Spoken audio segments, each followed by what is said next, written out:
Here we go then. So, on the bottom left of Circuit Breakers, we've got Snail 6, and in the top left we have Diggered. Yeah, so Lana, you said you've played a bit against Diggered then, yeah, and Protoss as well, PvZ, so how would you rate him? How would you say he does in this matchup? Is he... You know, as I recall, Diggered is one of the better Zergs or just one of the better players in tier 2 for us. So I would expect I know he's beaten me, so I would expect somewhat higher things from him, but I guess we'll see. You know, I am really excited in the fact that the 4 matches we have are all Protoss and 3 are Zerg, so I feel like you and I will definitely at least be in our element. Yeah, I won't be as useless as in when or PvP should I say, where it's just like I'm just watching well, even TVT as well, it's just things that happen on the screen. I'm like, yeah, and I was like, oh my god, I like he's moving vultures, he's sieging tanks. I don't know what to say, folks. I'm sorry. I tried rewatching some of our stream where we casted the TVT. No. It's like we'd say something was gonna happen,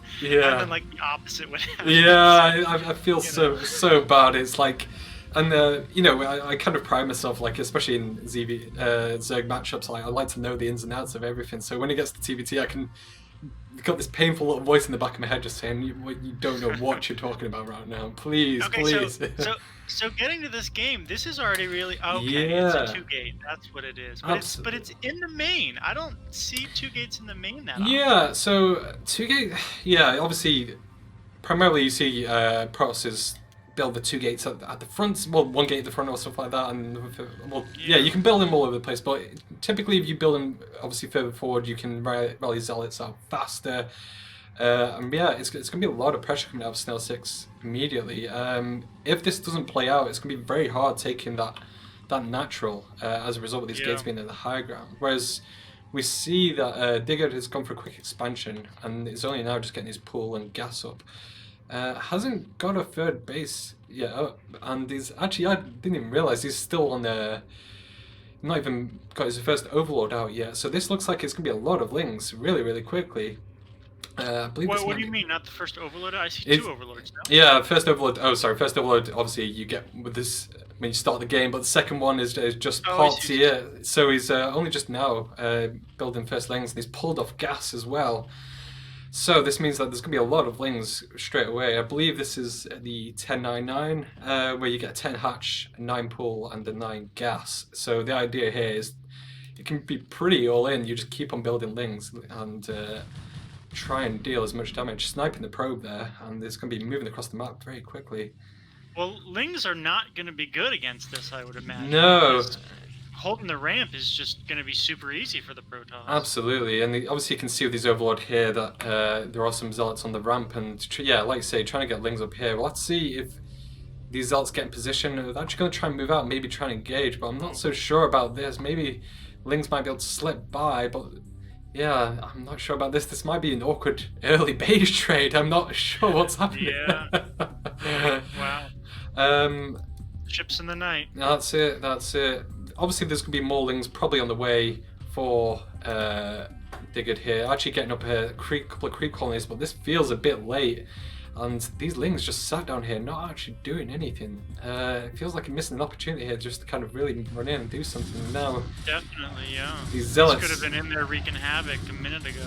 And even behind this, the Zealots actually targeting these creep colonies when they could just be pushing for the main here and sniping drones galore. It feels like some questionable activity.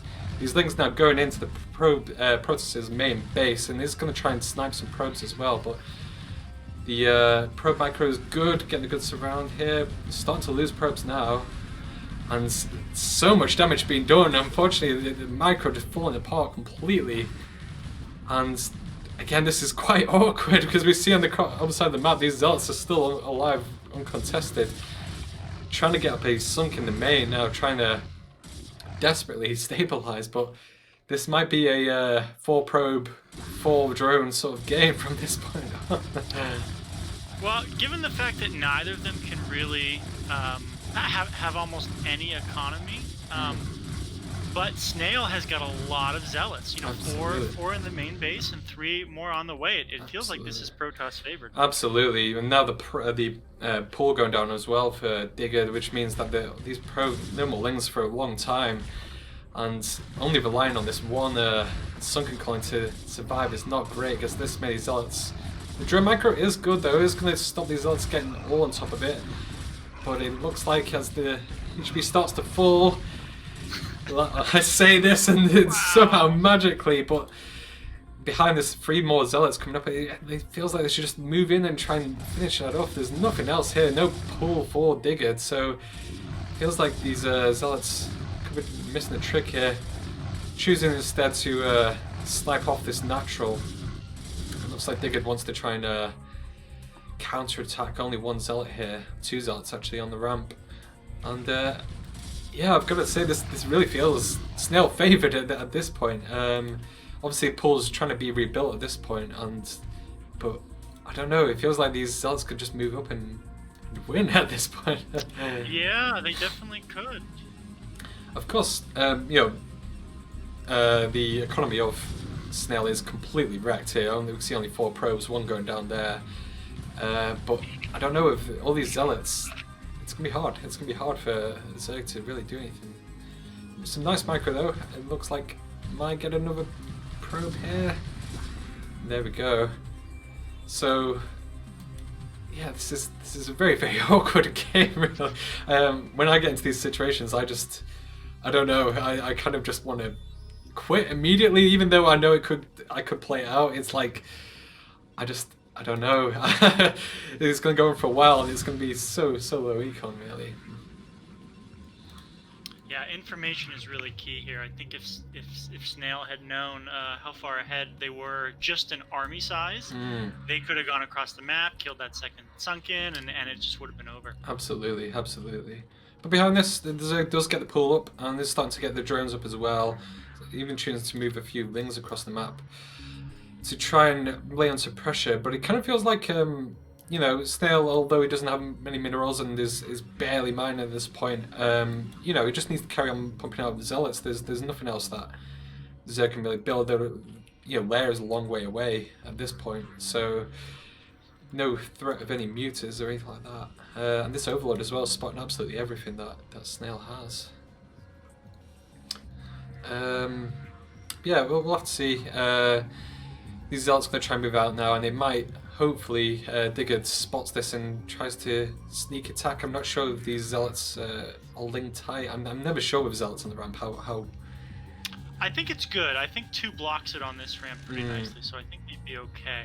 See, I say this, but then like every time I try it, there's always the tiniest little gap.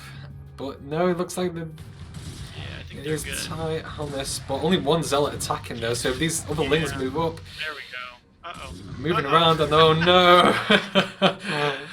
Lings in the base again, but there are plenty of probes, so the micro's good again. They should be able to stop this, but struggling as more probes go down. These zealots just chilling at the neutral here. Again, there's a 3rd sunken colony coming up, so it feels like these zealots will have a much harder time breaking this. Yeah, I don't think they can break that with the drones in the way, with the pool in the way, with 6 Lings there now, or 7 Lings. Yeah, that's not breakable. It feels like Digger has now taken the lead back. Yeah, it's been a bit of a weird one, unfortunately, and you know, people always say as well, as soon as Lings in your main as a Protoss, it's a nightmare to deal with, because these zealots are never going to catch up to fast Lings.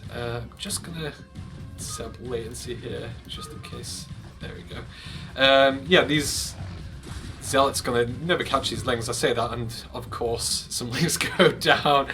But yeah, behind this, zealots are so slow with no speed, and it's gonna be very hard for them to catch up to this. So Lings can sort of run riot if they continue to funnel up here. So this seems like another situation where if you can't break the main of Digger, then you could also just put the zealots on the ramp. Stop them from sending any more reinforcements.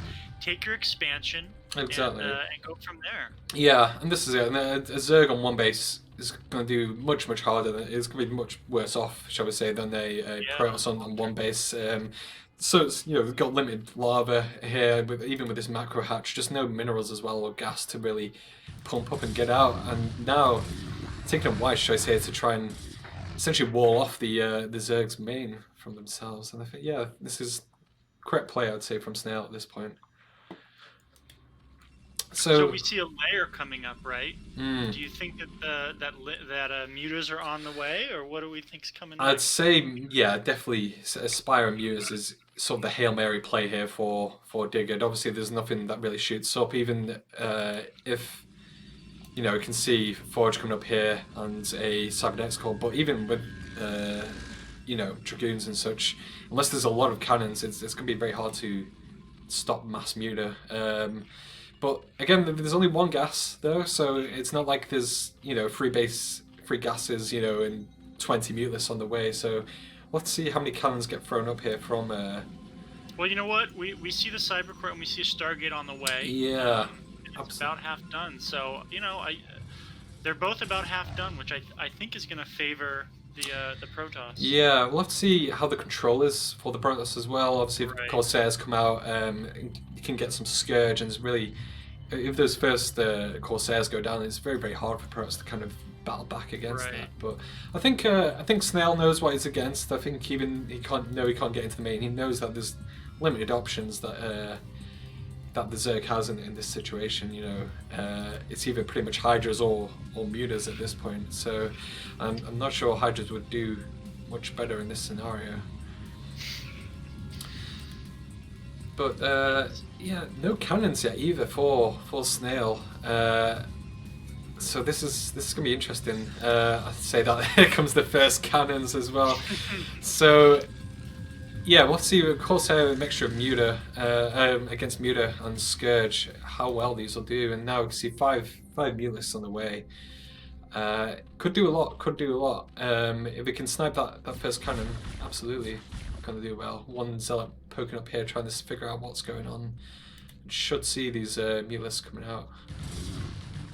Yeah, I think they saw the Spire with that poke in. Yeah, these Mutas not moving immediately, but yeah, now first Corsair actually fighting an Overlord out in the middle of nowhere. I don't think this is the right thing to be doing. Should really try and keep this over your cannon here and stop them. Not enough. Exactly.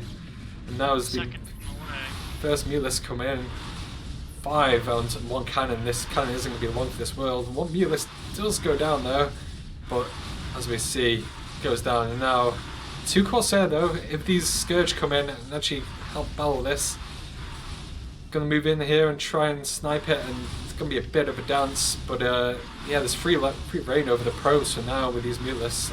These cannons, 1 cannon will finish, but not gonna be in range to save this mineral line, fortunately. And I don't know, man. It feels like I don't know how Digard managed this. This is some intense wizardry here, but he's done this. I'd love to know his thoughts in the middle of this match. It's absolutely insane. Well, I mean, you were definitely right about that Scourge, right? The Scourge with 2 Corsairs, I think and the cannon's still up. And the Corsair staying in the main base, they could have defended that. Absolutely. But again, hindsight is everything in this situation, and there's GG from Snail. Dirty game. Yeah, it was really everything really. The 2-gate versus a 10-9-9 is always hilarious, really. But yeah, I feel for Snail in this situation. It's one of those where I don't know. You get to the end of it and you're like, oh my god, I don't want another game of that. Please, just give me something normal. Give me something great. But then again, some players absolutely thrive off chaotic games, and I'm envious that they're able to do that, really. So let's update the scores here and give Digard his first point of the series. And let's get next things up. That felt like it could have gone either way a couple times. Absolutely, yeah. Again, there was just that one time when there was only one sunk on there, like 80 HP or something like that, and but again, Snail just unable to know in those situations how how much is left for the Zerg really. So let's get the second game up and going and see how things proceed this time. If, well, that often feels like the difference between higher level players and lower level players, right? The amount of scouting that you can do, and keep the rest of your base functioning. Yeah, absolutely. It just makes a huge difference. Absolutely. I think, yeah, like I say, so many players, I think, especially playing in like tier 2, tier 3, and even tier 1, even for myself, it's like there's so many unique situations you'll get into where you're just like, I have no idea what the precedent is here, and I don't know who's ahead, I don't know who's behind, because it's and this is what makes StarCraft interesting though, is that you get into so many different situations so many times, and it's always fresh, it's always new, there's something different that happens, and yeah, like you say, if you're Flash in like ASL though, or playing on the ladder, you've seen everything and you know everything, but for players at this age, it's this stage, which it's yeah, it's tough. It's really, really tough. So yeah, coming into this game then, if you're snail, Lana, how do you reset after this sort of situation? Do you think you play a longer macro game, try to go back to basics, or do you think you give the 2-gate a try again? Well, I mean, it already looks like we're seeing some sort of back to basics with the pylon at the natural. This map lends itself to trickery a lot of the time. Absolutely. So maybe they're hoping, especially with the fact that it seems like Zerg went aggressive in the beginning. Maybe they're hoping to hold off aggression. And then just go for a longer macro game. Absolutely, absolutely. Speaking of trickery, it looks like Digard going for something a bit funky here. Did get an overpull, but getting a quick gas as well, which is very, very early for Zerg at this stage. So no, the usual standard would be to get a quick pull and then a quick hatchery behind it, and then maybe thinking about you getting your gas a bit later on. But yeah, behind this, looks like Snail just going to get up a forge and maybe a few cannons, and he sees that there's no expansion here, so he knows that there should be something on the way. Yeah, immediately 3 on gas was taken, so I assume that means we're seeing speed. Yeah, absolutely. First 100 gas should go into that, and I expect he should pull off this first 100 gas after that, and yeah, unless he wants to go for a quick lair as well, but no, you can see start to pull off there. So speed on the way and a bunch of lings again, but I don't know, I'm not so sure about this. I feel like the cannon obviously starting to come down now, and it should be ready in time for by the time Digard gets across the map.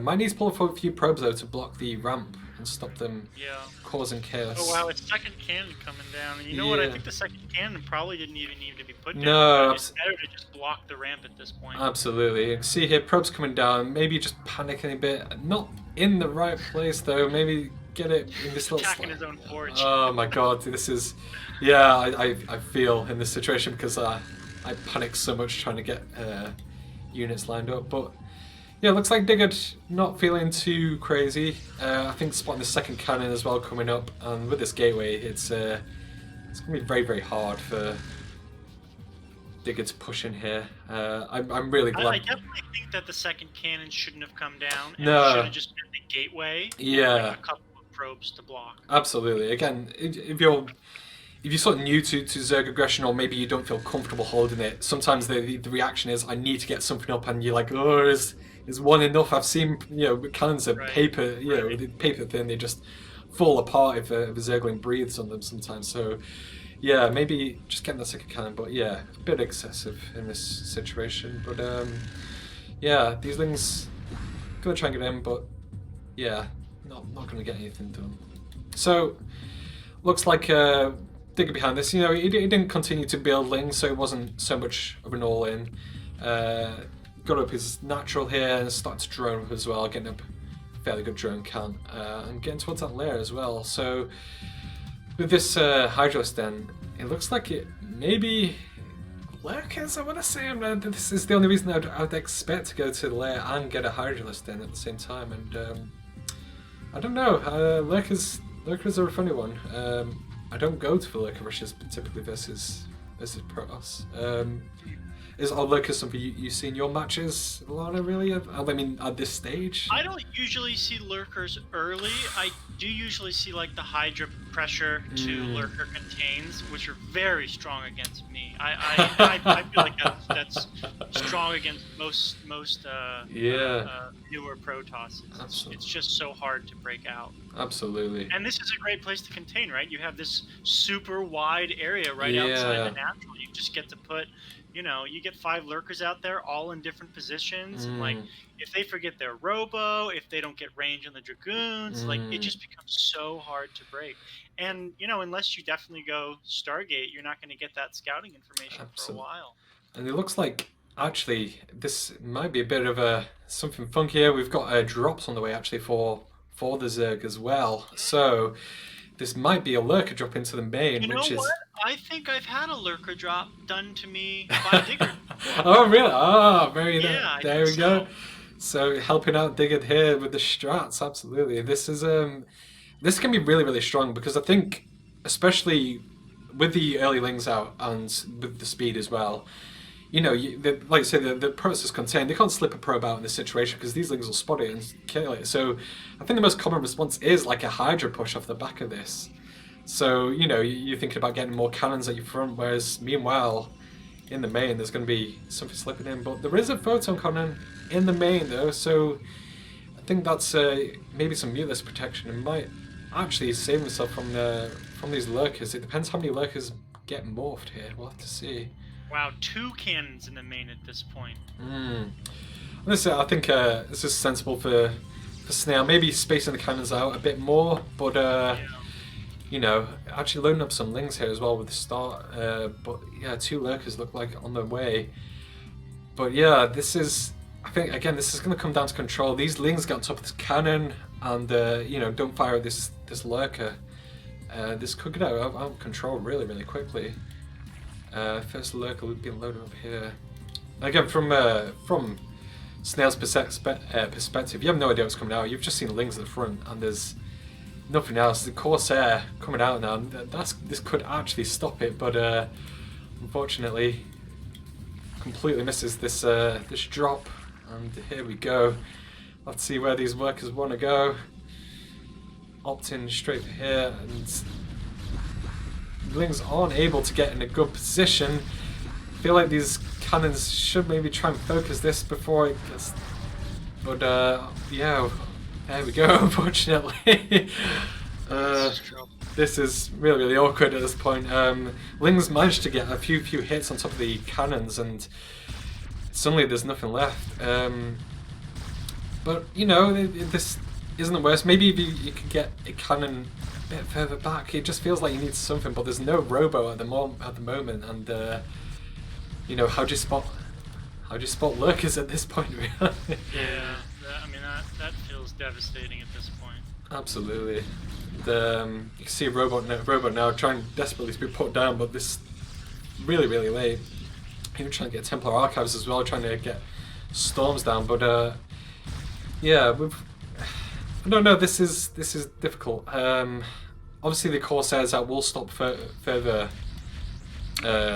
drops into the main. You see these last overalls going to be taken out here, so there's no more aggression going to be dropping in the main. So maybe things could stabilize. It's going to be obviously going to lose these pylons in the meantime, but yeah, it's difficult. There's the 2 base economy of Zerg is still going strong. There's Hydra upgrades coming as well, and I don't know. I assume we'll see a bust coming at some point. But absolutely. It's a tough position to be in. Absolutely. I mean, you can see the worker count still is favoring the Protoss, but it doesn't matter because they're limited on 1 base. Absolutely. They've lost, and they've just lost so much. I mean, all the pylons are going down. They have no room in this natural to really do much. Absolutely, yeah. And as got a bit of a force out here at the front, and these Corsairs spotting that there is another Hydra force coming out. So now spotting these Hydras should be at least 3 or 4 more cannons coming up at the front here, just to hold this. If you manage to pull this back, if you kill this lurker here, and hold this Hydra aggression, you can come back into this. You know, a 2-base Protoss can work wonders here, but again, just too many cannons at this point, and too few cannons, should I say. So well, the Observer is finally coming out, so they can finally take out that lurker. We'll have to see here as this lurker gets taken out. Do these Hydras want to move in? Looks like not. So maybe just waiting for a few more Hydras to come across the map and just go for it at this point. With the Lings as well, probably will filter through the wall and maybe get on top of these cannons. And yeah, these Zealots just... You know, that said, these cannons kind of in the back, and the observatory there, it's going to get kind of hard to get back there. Absolutely, absolutely. So I expect the front might go down here for the Protoss. And yeah, again, just a few more cannons can hold this, absolutely. This isn't a lost game yet. And transferring I always love getting a cannon kind of like above that natural gateway. Yeah, shoot down. High ground. It's always so. I feel like it's tricky for the Zerg. I can see here now though that the first two cannons just go down, and probes do block the Lings from advancing further and killing these cannons. But there's just so much Zerg, so many Hydras on top of this, and even Lurkers coming behind this, and it feels like too little, too late. Unfortunately, these cannons come down, and Snail.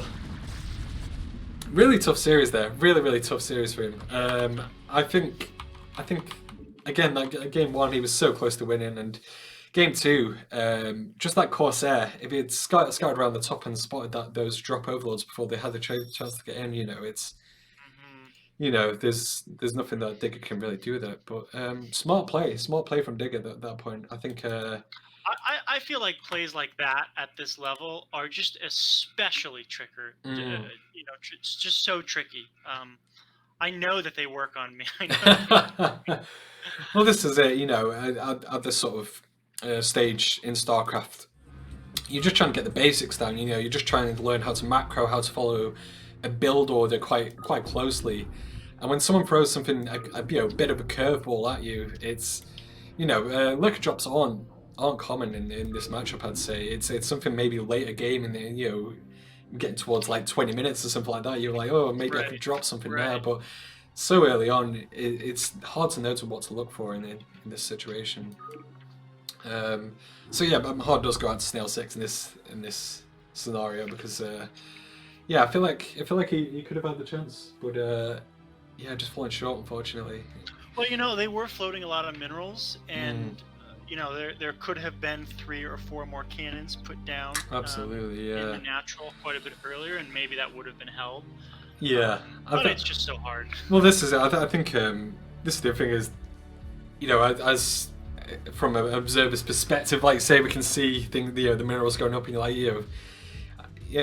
I might expect viewers even like, why doesn't he just do this, do that? But in the pressure of the situation, you're in the quarterfinals, you're going out for your team, you're trying to progress, and then suddenly there's something funky coming your way, and your mind goes blank in those situations, and you start to panic. And like say, see it even in tier 0 games, as soon as there's some sort of aggression, people's attention just goes solely to what's happening in front of you, rather than thinking of, I should be macroing up, I should be putting down stack defense. But it's so tough. Anyway, moving on to the next games. We've got Leonix here versus Gerthang, so another ZVP kicking things off, and let's see if there's more aggression. So let's move on over. Have you had a chance to play your games this week? I haven't actually. No, I haven't been taking part actually in the.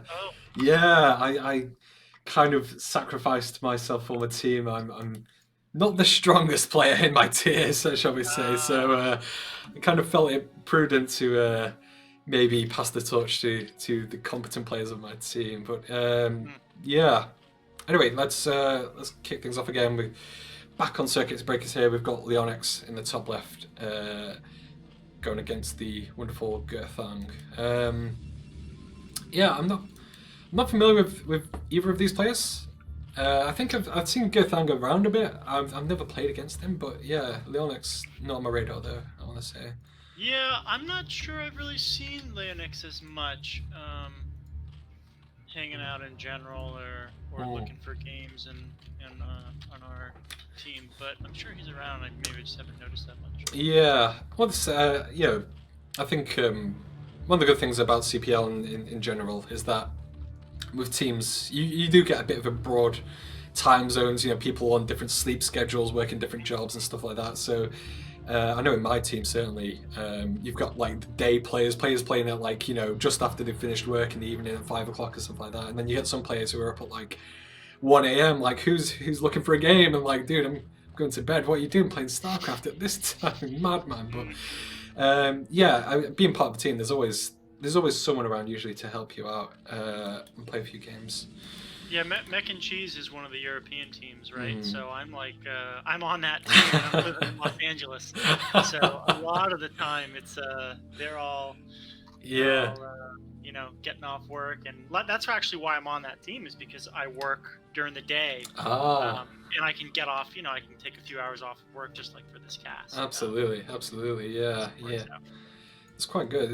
And same with my team as well. We've got a few European, few North American players as well. People who work like night shifts and stuff like that. And it works out quite well. Anyway, to the game at hand, we've got Gateway opening here for Gathang and Leon. It's going for your standard hatch first into pool.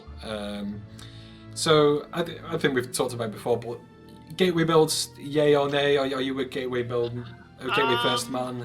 I don't really do them that often. I'm mostly a forage kind of guy. But I watched somebody else's cast.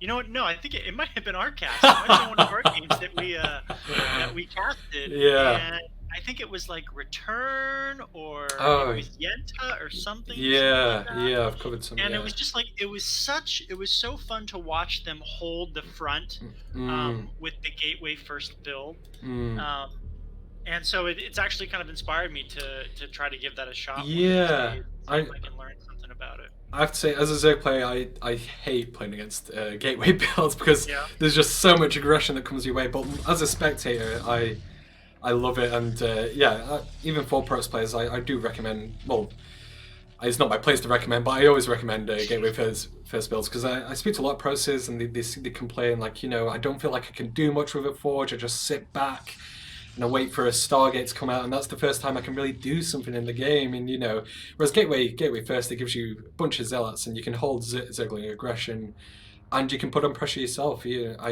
expect with this a fourth zealot maybe to come out at some point and maybe push across the map. And as a Zerg, it's a nightmare to deal with that many zealots. This is a lot of lings, right? Absolutely, yeah. Forge isn't up yet. Yeah. This is. Cannon's on the way soon. This is surprising. I think this is it's tight between the Forge and the Gateway, so they'll probably be okay, but they're going to have to poke out to not lose any buildings. Absolutely. And this feels a bit strange for Leonix here. Typically you've got your 3 bases up and you want to try and drone up at this point, whereas getting a lot of lings, it can put on pressure, but the drone scouted the Gateway first and all these zealots, so shouldn't maybe get afraid, but there you go.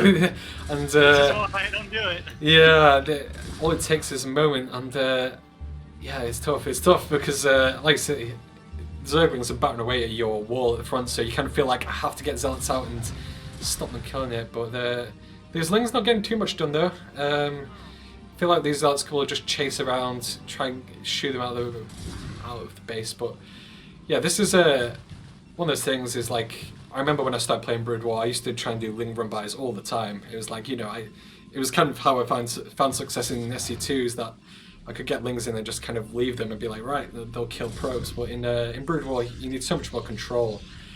And I find when I go for ling run bys, I spend more time looking at the lings rather than actually, macroing up and, Sorry, go ahead. I feel like it wrecks me. I know I can recall playing a game versus NCX. Yes. where he played Zerg and he got one Ling in my main that got 3 kills on probes, and I was just like, I was so frustrated, so frustrated. NCX's control is absolutely stellar. I've played against him, and yeah, he can do magic with his. I didn't actually just missed on this side of the map though. It's gone for Hydras here, no lair, so this is gonna be quick Hydra straight away. But he actually built 2 Hydralisk Den, and this is a funny one because 2 Hydralisk Dens are typically when you want to get both upgrades really quickly straight away, and you can absolutely wreck Protoss with this. But I'm not sure I actually saw this other Hydralisk Den get utilized, so I'm not sure if he's forgotten about it. I'm not actually sure here, but it feels like this is a bit gas wasted here. Well, yeah, and the speed upgrade is already done, so absolutely. Yeah, unless the range was. I mean, can we tell if the range is done? Let's see. Yeah, I don't think it is. I'm not sure actually. I'm terrible checking with this sort of thing. It's kind of one of those things I measure. It looks like maybe it is done. I'm not over sure, but yeah. Unfortunately, these zealots have come across the map, and this is the sort of beauty of going for gateway builds, is that you can send zealots across the map and spot if there's anything tricky coming. And spotting these Hydras, he knows that you know, if these zealots get wiped out, there's going to be a lot of Hydras moving across the map quite quickly. So these zealots will get pushed out, and looks like they will go for this counter attack. But behind this. That seemed like pretty nice micro by lana. Absolutely. A lot of Hydras keeping them alive. But yeah, Gothang here, getting up a ton of cannons, and this is absolutely the way to play this. If you see a Hydra come in, throw up as many cannons as you can. Excuse me. God. Yeah, throwing up 6 cannons will hold any sort of aggression straight away here, because you know these Hydras you can see with range will pick off this front. Unfortunately, we'll probably lose this forge as well. But with 6 cannons, it becomes so hard to break. Actually, going up to 8 cannons as well. No, 9. A Templar going down. That's unfortunate. Very unfortunate. Yeah, it feels like overkill with this cannons, but you know this will absolutely hold any aggression. But you know, Leonix continue to build Hydralisk here, so he's going to try and get the snipe on the forge here. Losing a lot though, and yeah. And again, this is kind of the awkwardness of a Hydra bust. If someone holds it, I don't know. Have you ever seen that Pulp Fiction theme? The meme where is it? I can't remember. It's the guy stood there looking around with his hand out, like, what do I do? And this is kind of what happens with a Hydra bust, because you're like, I guess I get lurkers and I try and contain, and it feels very awkward. You know, it's like, oh, I have to drone that, but we can see behind this that, you know, he's going up his 4th and 5th hatcheries, so he will have drone production up there. But you know, I feel like Gothang could probably break out of this. Layers only just starting to come up for Leonix at this point, so lurkers are a long way off. So if we can get up a few Templar and just get some storms out and can start breaking across the map, really. It's still going to be a little while before we see a big army. You know, the gateway explosions is sort of just happening. We got a 4th one on the way. Yeah. They can finally start making that production. Oh wow, did they try to attack at the front? I didn't see that. There's actually a storm actually from one of those Templar wiping out a bunch of those Hydralisks. And again, at this point, it's a bit awkward, because as soon as you start seeing storms, as a Zerg, at least for me, I start panicking. I'm like, oh my god, how much has he got behind this, really? But see, there isn't too much here. There's just 3 Templar. These Zealots going to try and move out. Not sure about this moving out there with the Templar. Gets a good storm off, but yeah, risky play here from Gothang. So yeah, 4th base coming down at the 9 o'clock. Absolutely, yeah. And you know, I feel like Leonix is making the right call here, though. Some Zergs just get locked into Hydra Man and just keep sending them across the map, and with that many cannons, there's nothing you can do. So get up your Well, and now that the storm is up too, right? It's absolutely just going to be really hard to break the front. Yeah. See now, some kind of progression might want to come along the way. There's a Archon here. on like no health whatsoever, but a few zealots and Templar as well, and there's not much of an army for Leonix, so if he moves quickly, might be able to put on some pressure, but there is Sunks at the third. Did you say no health on the Archon? Yeah, well, yeah, I know it means But all nothing. shield. Yeah.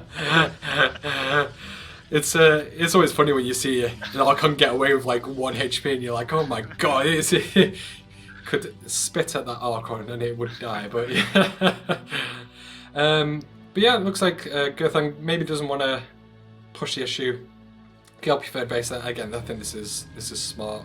Circuit breakers, you know, with these bridges and some tight chokes as well. I think having your Templar and just, you know, is such a good way to make use of the map really in this situation. Just macro up, play a longer game. It's a big map. Yeah, Templar on these bridges can wreck an aggressive Zerg. Absolutely, and or later on at all times. Absolutely, it's a big frustration, and it looks like might want to collapse on these Hydras caught out at the front here. It's gonna be shoot away. Storm does go off, ends up doing more damage to the Zealots though. But there's a bit of a dance here, you know, back and forth. Might try and get a snipe in the Templar, but it's a lot of APM for trying to pull that off. But yeah, Leonix just getting up 44 drones is absolutely exact.